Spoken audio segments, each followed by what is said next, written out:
Stay tuned for another episode of the Coming Soon podcast with Spider.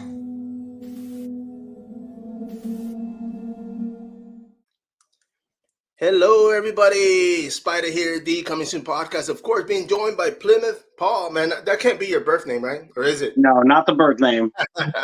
My man. Of course. I mean, I am in San Antonio, bro. You're in the Austin area, correct? Yeah, just North Austin. Yep.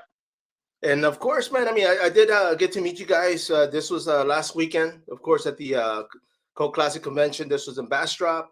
And, man, you guys were out there with a pretty cool movie prop, should I say, man? yeah, you could say that.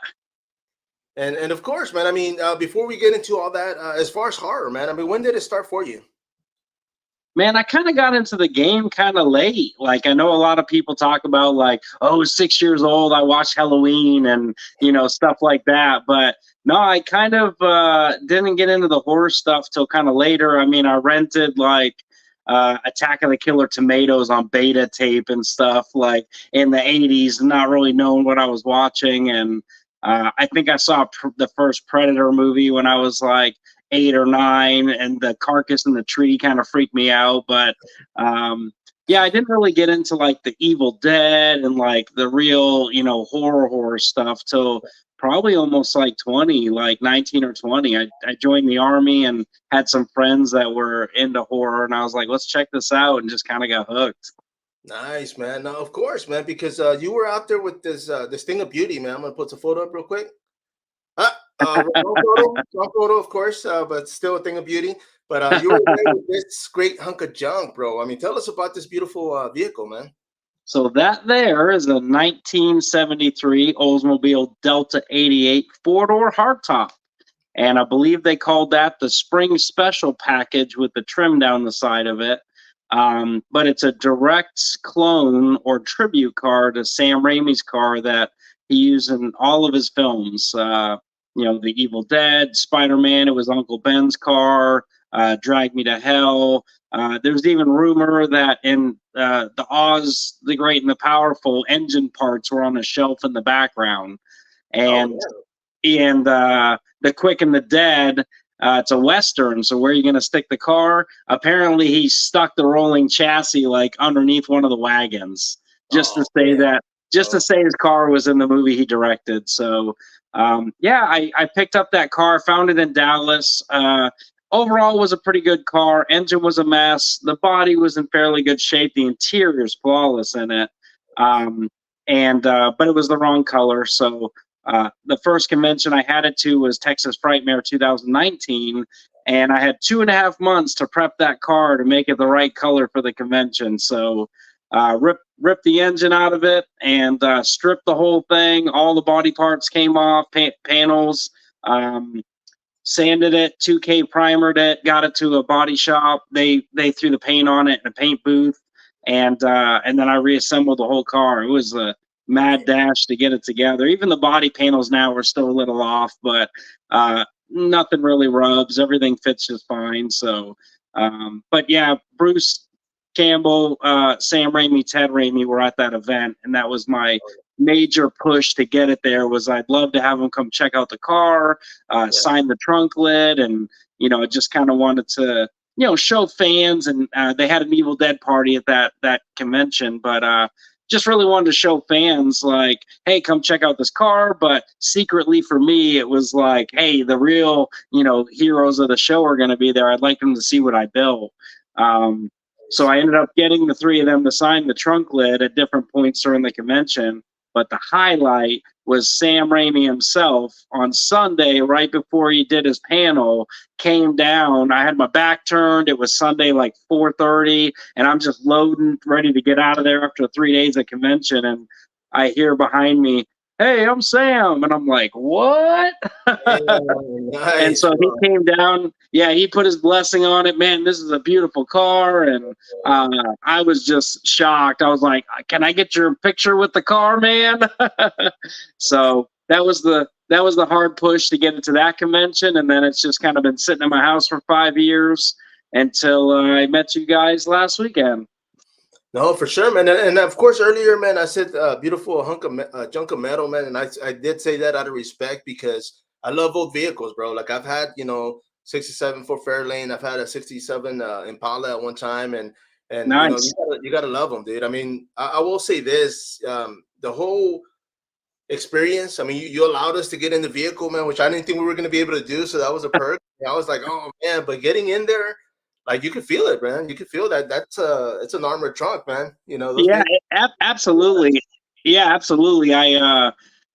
And to me, I told some people there, like people just got in there holding the steering wheel, like what? I'm in the Delta 88, but to me, it's just a car. I mean, I know it's I'm into horror too. Don't get me wrong. Like I love the car to death, but it sits outside in my doorway in my garage. Like you see it every day. You're like, what? Yeah, I'm like, oh, let's move this big thing out of the way. No, I love the car to death, and of course, working on it and putting money into it. But yeah, to fans, that's where it really, uh, um, for me, to make it a business, to build movie cars, to bring them out to events, to show people, like that's why I do it. I can really appreciate fans that are just like, man, I love Evil Dead. Like, that car. It's not really a sought after car, just a four-door 70s boat. But that particular car, has a niche. And Yeah. so it's really cool because, you don't see that cruising down the road every day. No, that's true, man. I mean, I know 67 Fort Fairlane, man. Years back, my mom bought a house close to Lido. I mean, that's like southeast of San Antonio. Mhm. My neighbor, I got to meet him, older gentleman. We're talking, and I'm like, man, you know what? Saving up for a vehicle, just in conversation, we're talking, and he's like, man, you need a vehicle? He's like, I was like, yeah. And I said, but I only got like 1,000, man. I said, and he was like, man, come over, man, go across, So I had to walk out. It was a big old half-acre property, right? So I go out, go to his house.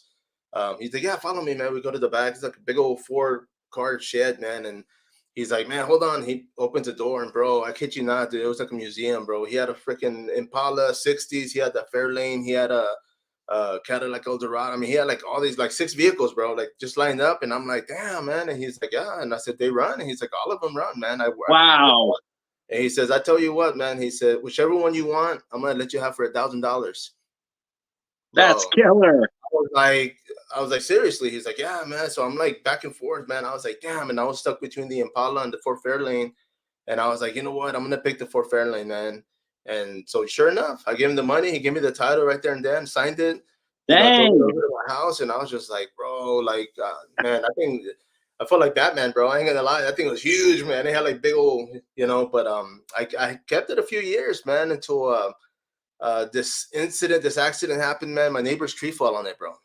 Oh no. It fell on it right down the middle, like between the passenger side. It was a big old storm.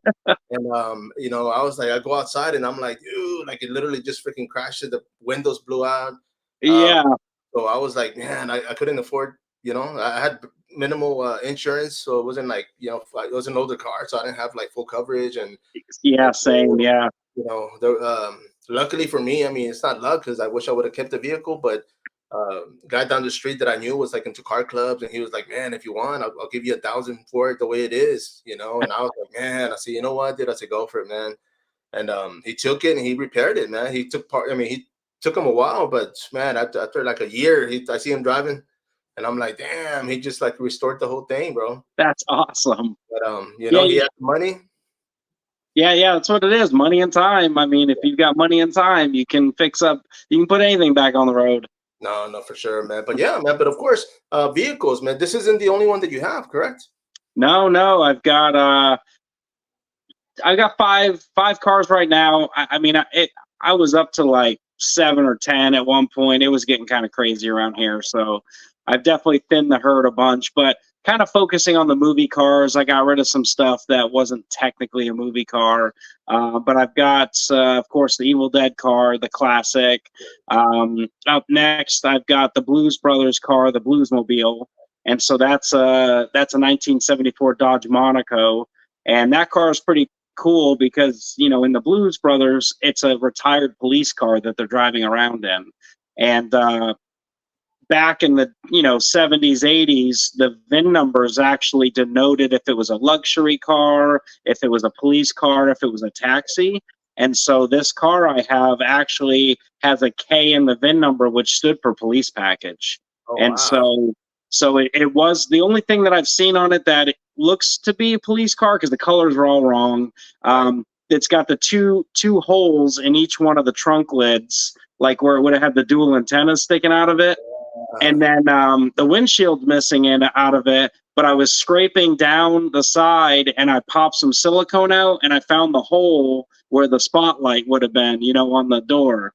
Nice, And man. so I was like, those three holes in it kind of, to me, identify it as, as a police car. So I scooped that thing up. It's still a field find, kind of how I found it. But it has the 440 big block in it and the beefy transmission and rear axle. So it definitely was a police car at one point, or some kind of sheriff or detective's car. Right. Law enforcement. Yep. So I've got that car to build. I'm also building the Toy Story Pizza Planet truck. And so it seems so trivial, but like I graduated high school in '96 and Toy Story came out in '95, and it was like a big deal back then. Oh, yeah. It was like Pixar's big thing, and we were just so stoked. And so Toy Story's been close to my heart, and I've always kind of been into mini trucks. Back in the day, that's how I got into automotive stuff, was building S10s with air suspensions and lowering them to the ground, and then I got the Plymouth nickname, Plymouth Paul, because my second mini truck I bought was a Plymouth Arrow.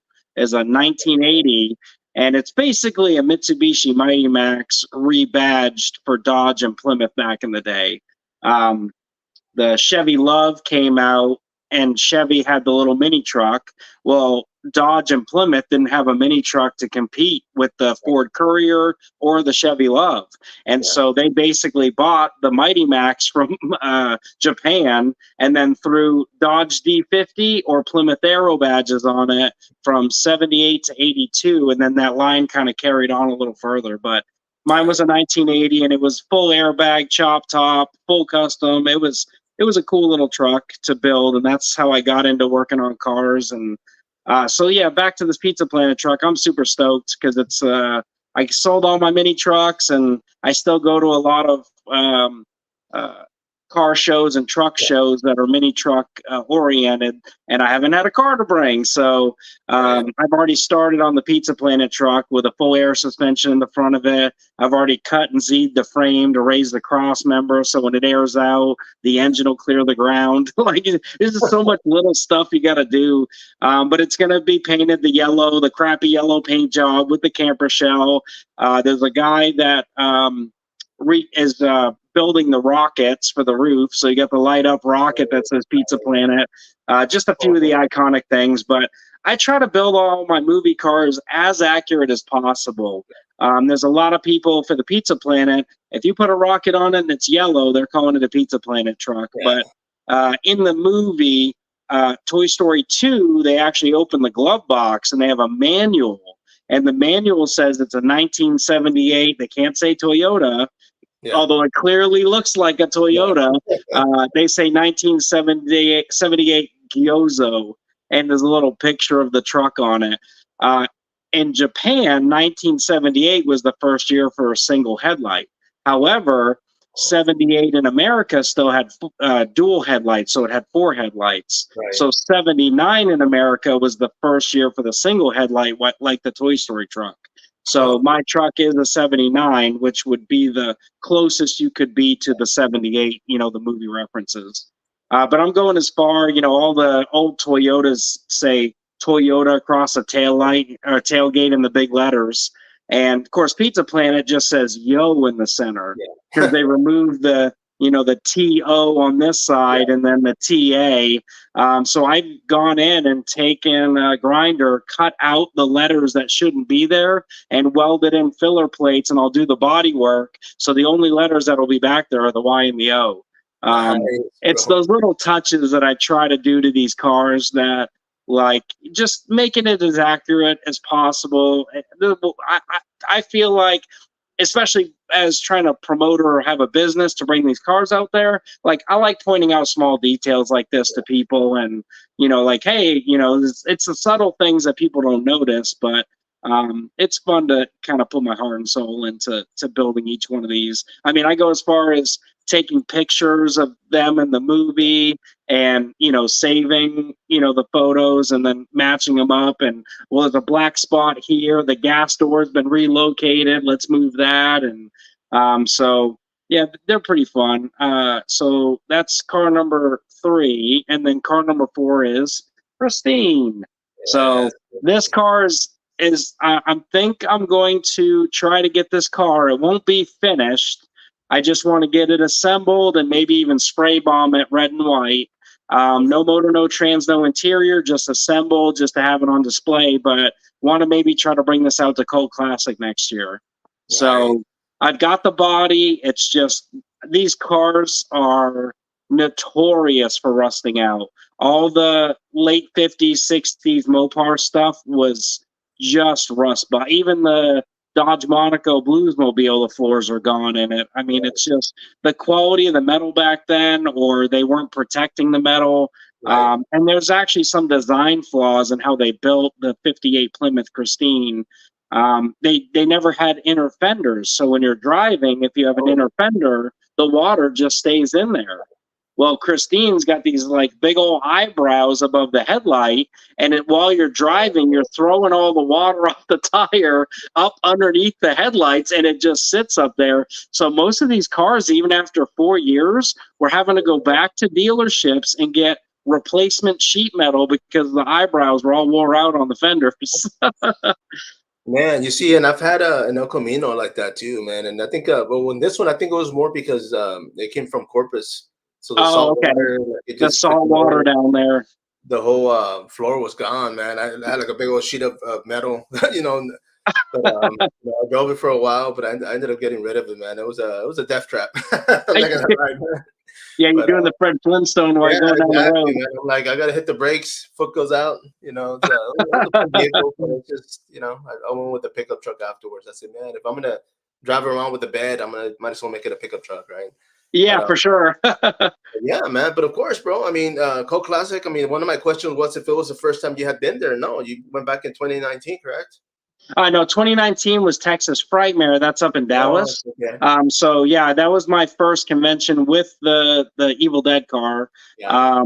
And then I just kind of took a hiatus. I've gone to these conventions. I enjoy them, especially if there's actors, actresses there that I want to meet, and they're just a lot of fun to go out and just hang out for a day or two and meet people. But yeah, the promoter for Cult Classic have been trying to get my car out there for years, and I just kind of drug my feet. And this year he had 2 Evil Dead, original actresses there. And so I said, okay, this is the year. Let's get the car on the road. And I was hoping to get the engine rebuilt in time, but it's still on the stand in the garage. I need to reseal it. It was leaking oil real bad, and I just want to make sure, like, if I bring the car into a hotel, it doesn't get oil all over the carpet or whatnot. So just kind of want to freshen it up and make it so it's a fairly good driver. No, for sure, man. And of course, like I said, I mean, we, you took photos of us, of course, that photo that I posted earlier. Yeah. We had a blast, man. I mean, the props, I mean, of course, everything had to be part of the whole deal, right? I mean, because like I said, I didn't know we could get in there, and you were like, oh yeah, get in, and I'm like, yeah, we're like kids at a candy store, man. I mean, it was definitely a treat. Yeah, and so as the business, Paul's Real Wheels, that's the idea, is to get the car out there, and it's full interactive. I'll talk about the car, take pictures in the car, do whatever you want.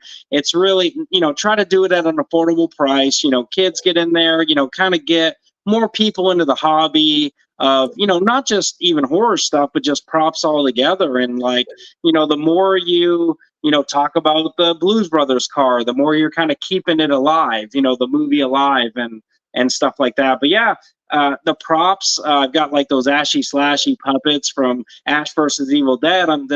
they're expensive and they're hard to find now. NECA only made them for a couple of months, I think, and they all just sold out. But to me, it's like, no, I'm not gonna just put this thing in a box and never look at it. Like, I'm like, no, let's use the thing. If an eyeball falls off, we glue it and put it back on. I mean, I mean that's the fun of it for me, is like, people smiling and enjoying themselves, and sitting in the car and like, wow, this is so cool. Like, I remember this scene in the show, and just kind of brings the memories that people enjoy kind of right to the forefront. And you can see it when people climb in the car and just taking photos and posing people, and they're just like, man, I feel like I feel like Bruce Campbell right now, holding a chainsaw and doing these shots. And people are like, hey, just direct me, like, tell me where you want me to go, and get the shot. So yeah, it's just real satisfying for me as just a small business owner, more of a hobby, if you will, to get people to experience this stuff. Nice, man. No, like I said, man, I mean, of course, this was in Bastrop. I mean, this past or last weekend, should I say. Now, this show, of course, I was going to plug it in. I mean, I am here in San Antonio, and this is the next show, I believe. Is this the second one you're going to be doing this year? Yeah, that'll be my second one this year. So we're on the flyer there with Betsy, Teresa, and old Hal Delrich. That was his alter name, because he wasn't a part of the Screen Actors Guild back when the movie was made. But I honestly haven't met Richard before, so this will be my first time meeting Richard. So I mean, I've been meeting Evil Dead folks since like 2013. So it's been 11 years, and this guy doesn't do a whole lot of conventions. So I'm pretty stoked to get an opportunity to meet him. No, and of course, I mean, he gets to see the vehicle as well, right? So that's going to be Yeah, a that's treat. what I'm hoping. We're going to try to set up possibly was talking with the two women in Bastrop, and they were on board with the idea of like doing a photo op in the car with the actors. And so kind of where they were sitting as well was Richard was driving the car. Bruce Campbell was in the back seat behind him. Teresa Tilley was in the front seat with Richard, and Betsy Baker was in the middle in the back. And I was kind of thinking, well, fans sat where Bruce Campbell sat. You could get a picture right through the door, and you'd have, everybody where they sit.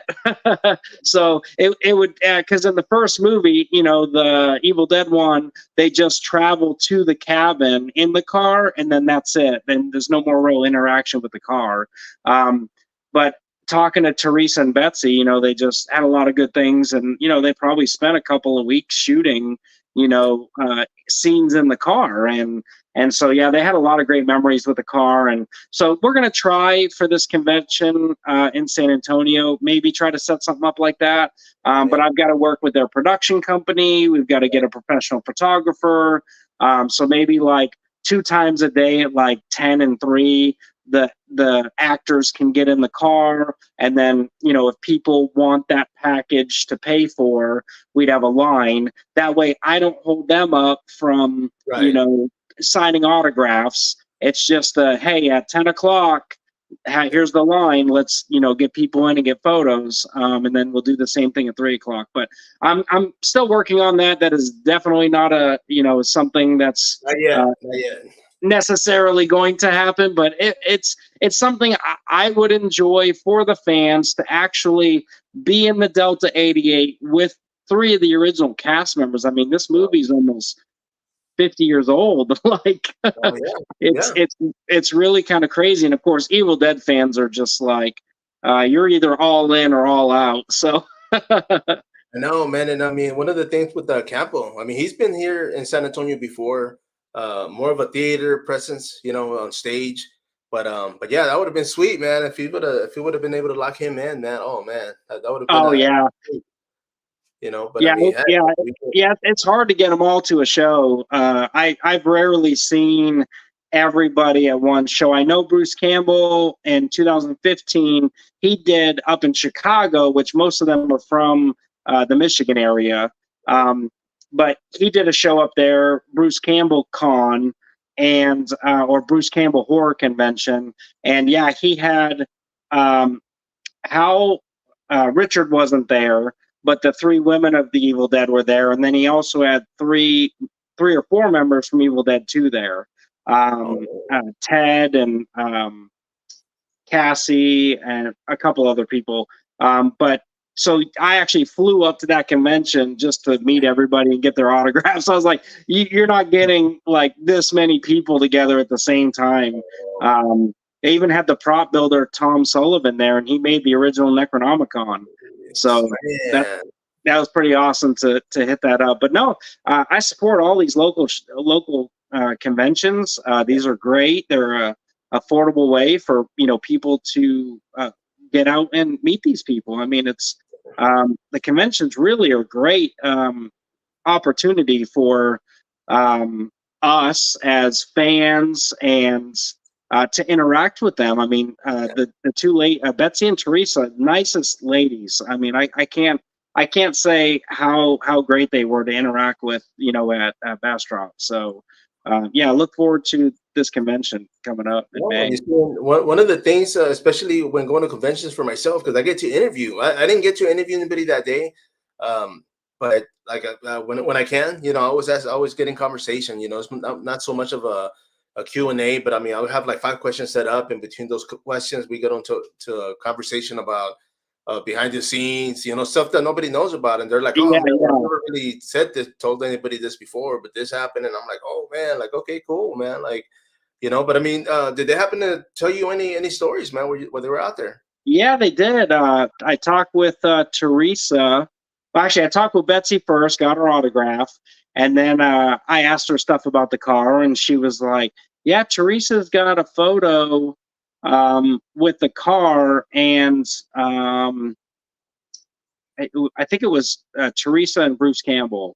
And the car, and I was like, "Hey, can I see those?" And she was like, "Well, I think she's like putting some sort of documentary together that might be like a, hey, these are some dug up stuff, from Evil Dead."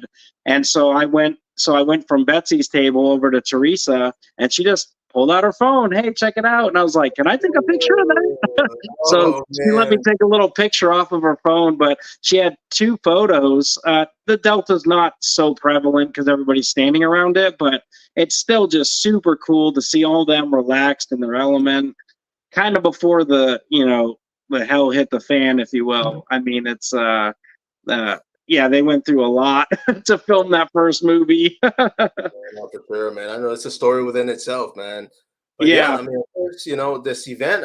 Now for the rest of the year, man. I mean, are you looking to do a couple more conventions, or are you just waiting for people to hit you up?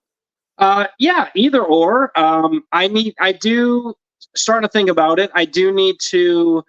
I do kind of want to get out there. I have a lot of fun.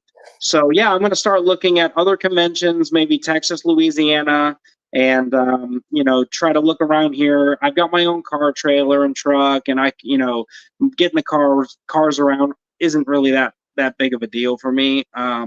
So yeah, I'm definitely looking at promoting it more, promoting the business more, and getting these cars out just to promote them more. But on that same note, I gotta build them. So the Evil Dead car, is still minus an engine, is been great so far. So I need to, and technically the Bluesmobile, as long as it's painted up like the Bluesmobile, it's pretty iconic in itself. So yeah, I think the Bluesmobile is probably going to be next. But I've got a fresh engine built for the little 79 Toyota. And so that one really already has the drivetrain ready to go, and I've already got half the air suspension built. So that those 2 are pretty much neck and neck with what to build next. And then Christine, it's just a pile of parts right now. It doesn't even resemble a car, I swear. Well, it's probably like one of those vehicles that got used to get beat up, right? I mean, it's at that point right now. I wish. Yeah, there's almost the story is there's one actual movie car out of 27 that got saved, and that's in the Peterson Museum.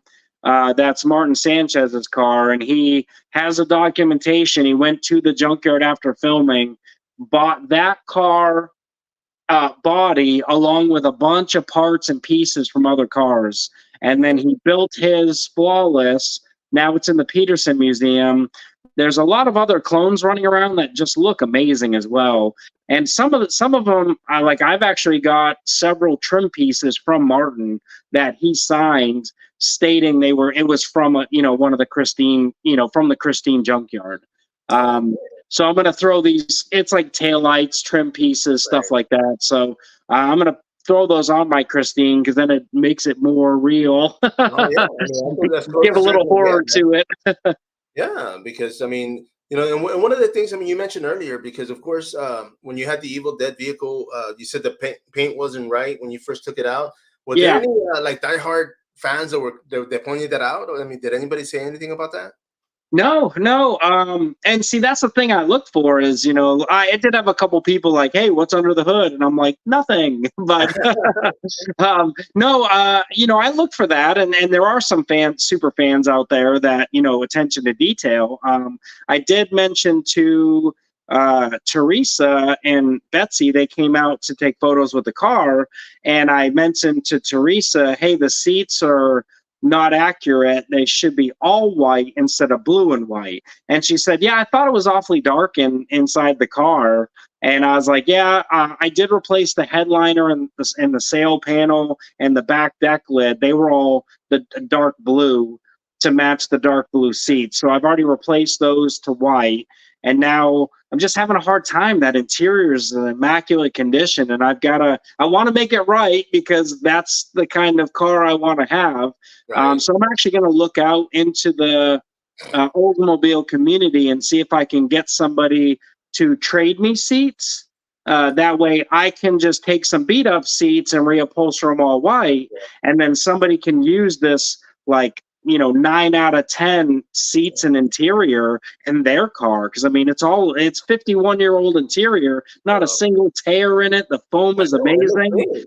It looks good. It's really, it is so surprising. So, I might do that here pretty soon, but regardless, I do want the all white interior. I think it just makes it kind of pop against that yellow color, that beige. Sure, man. And of course, I mean, like I said, I mean, we got in there. I mean, just holding the door, closing the door, you're like, man, thing's like bulletproof, man. I mean, it was so freaking heavy, But yeah, I mean, it was a treat, man. I appreciate, that you allowed us to do that because I mean, all the fans, of course, I know got a kick out of it. Now, I mean, having all these vehicles already lined up, and is there like a vehicle out there that you're like, man, that's my go-to? Like, I wanna get this vehicle set up.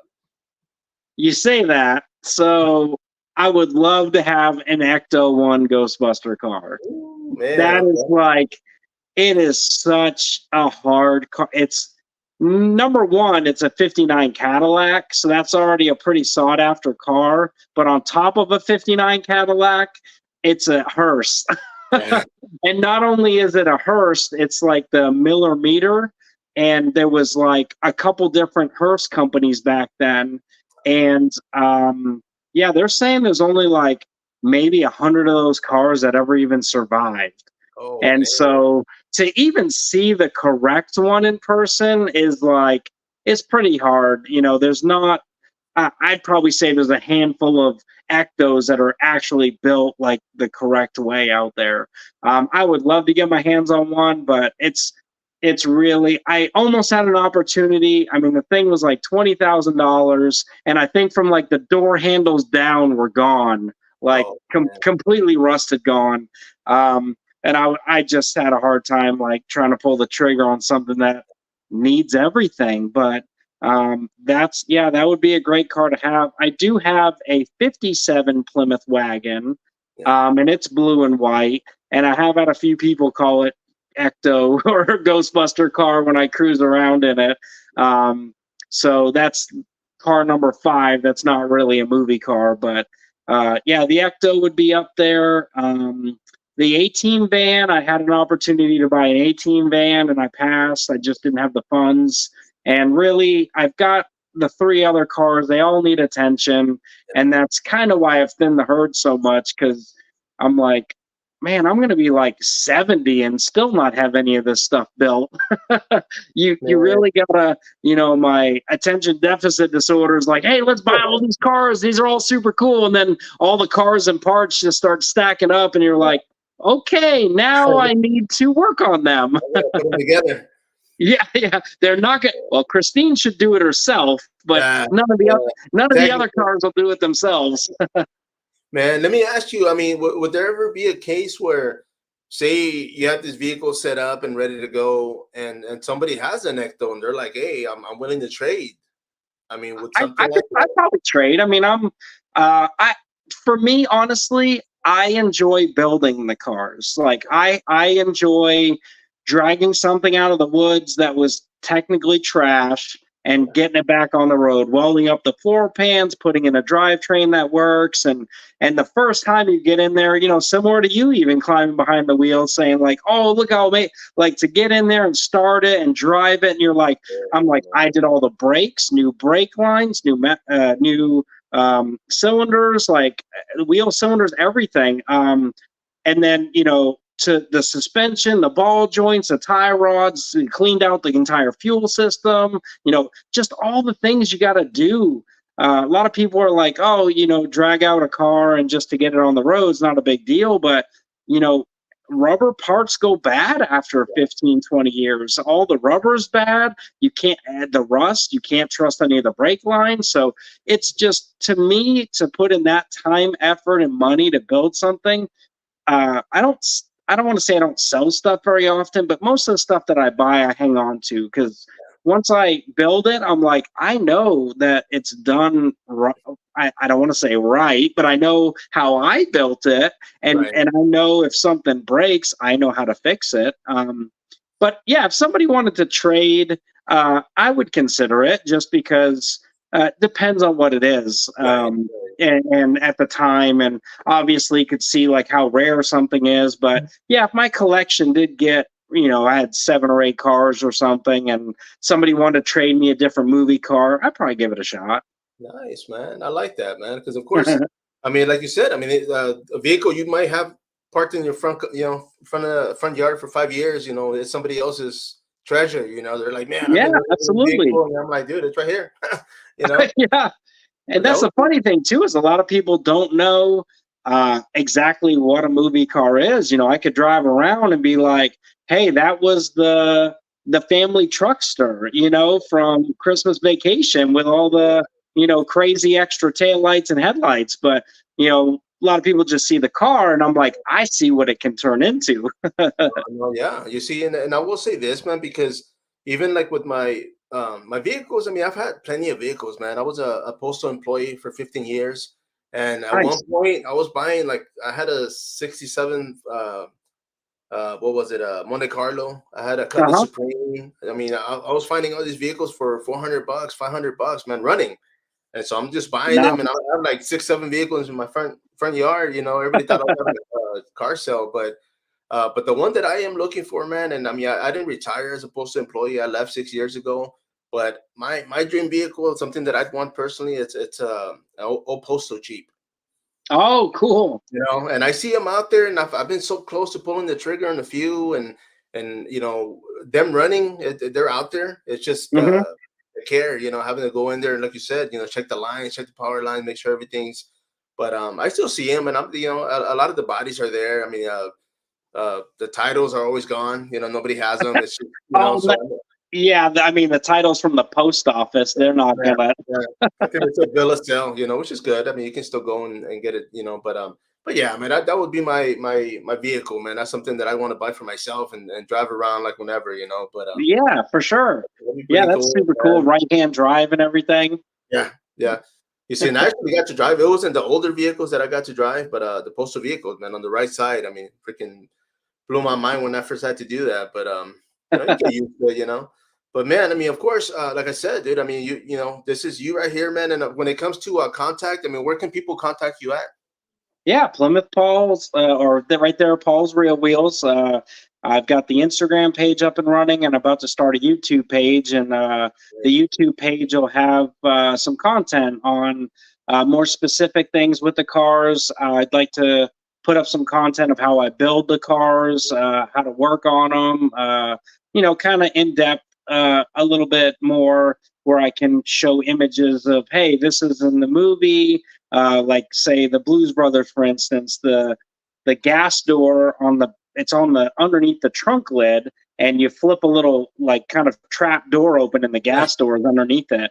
Well, the center D is missing. It's DOGE. And so I'm still missing an E, but the car that I got had no letters, and I procured a D, an O, and a G. So it's the little details like that. But those are things I want to make YouTube videos and just kind of get out there and show people like, hey, it does take some effort and knowledge to do this stuff, but with the social media now, it's pretty easy to get the knowledge that you need.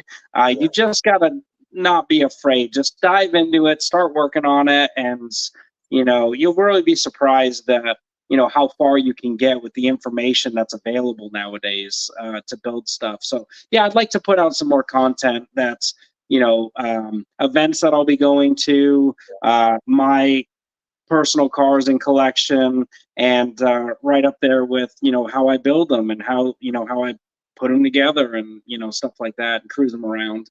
No, for sure. And I mean, while you're at that, man, I mean, I would even go as far as interviewing the actors. Hey, in front of your vehicle, like, hey, just get a little video perk, just to kind of give you a little shout out. Absolutely, yeah.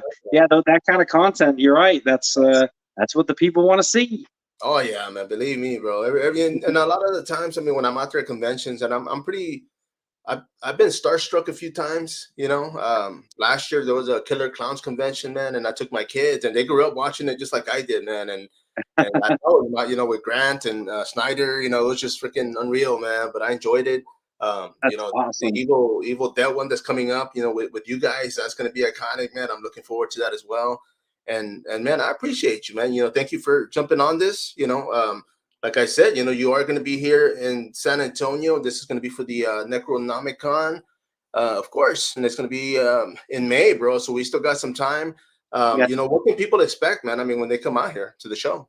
I'm not the show promoter, but what you'll expect out here would be you'll have the car. I'll be doing my photo ops with the car, props with the photos, props with the car, photo opportunities.